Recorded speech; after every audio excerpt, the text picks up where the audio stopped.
అపోస్తలుల కార్యములు 6వ అధ్యాయము 1వ వచనం. ఆ దినములలో శిష్యుల సంఖ్య విస్తరించుచున్నప్పుడు అనుదిన పరిచర్యలో తమలోని విధవరాండ్రను చిన్న చూపు చూచిరని హెబ్రీయుల మీద గ్రీకు భాష మాట్లాడు యూదులు సనుగసాగిరి. 2. అప్పుడు 12 అపోస్తలులు తమ యొద్దకు శిష్యుల సమూహమును పిలిచి, మేము దేవుని వాక్యము బోధించుట మాని ఆహారము పంచిపెట్టుట యుక్తము కాదు. 3.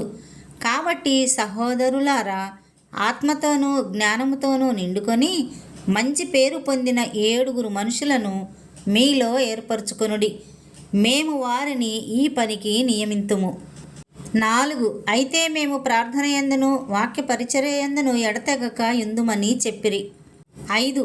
ఈ మాట జన సమూహం అంతటికీ ఇష్టమైనందున వారు విశ్వాసముతోనూ పరిశుద్ధాత్మతోనూ నిండుకొనిన వాడైన స్టెఫను, ఫిలిప్పు, ప్రోకోరు, నీకానోరు, తీమోను, పర్మేనాసు, యూదుల మత ప్రవిష్టుడును అంతియొకయ వాడును అగు నికోలాసు అను వారిని ఏర్పరచుకొని 6 వారిని అపోస్తలుల ఎదుట నిలవబెట్టిరి.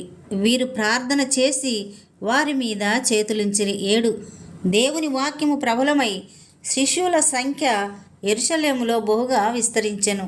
మరియు యాజకులలో అనేకులు విశ్వాసమునకు లోబడిరి.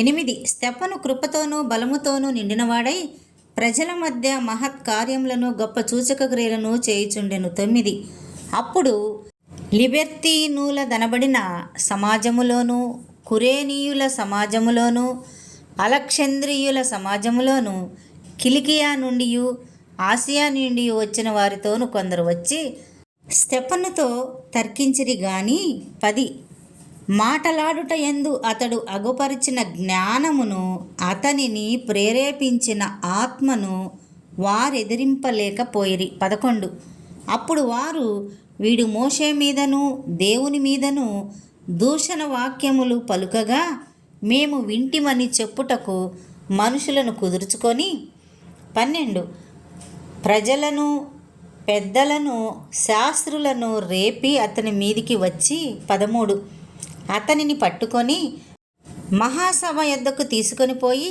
అబద్ధపు సాక్షులను నిలవబెట్టిరి. వారు, ఈ మనుష్యుడెప్పుడును ఈ పరిశుద్ధ స్థలమునకును మన ధర్మశాస్త్రమునకును విరోధముగా మాట్లాడుచున్నాడు. 14 ఈ నజరేయుడైన యేసు ఈ చోటును పాడు చేసి మోషే మనకిచ్చిన ఆచారములను మార్చునని వీడు చెప్పగా మేము వింటిమనిరి.